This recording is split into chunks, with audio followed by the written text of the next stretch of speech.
Assalomu alaykum akalar, mana sizlarga Bishkekda Pervomayskiy rayonidan o'toqlarimizni ko'rsatamiz.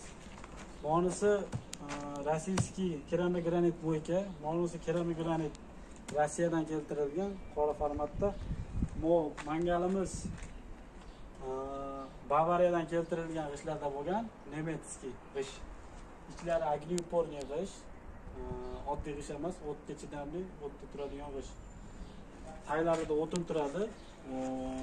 Mo'ykamizning taylarida mo'ykadan yurgan chiqindilardan, musorlar, hararatlar bilan o'tin turadi. Qozonlarimiz 28 litrli qozonimiz. Rossiyskiy.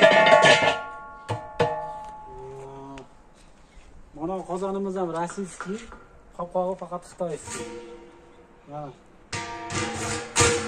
İçlari gaziviy sistemada bo'ldi. Eshiklari Bishkekda o'ziniki, ichiga ketgan cho'rli g'ishlar ham Bishkekda o'ziniki. Mana hozir yana bir qator ko'rsataman. Mana mo'ykasi.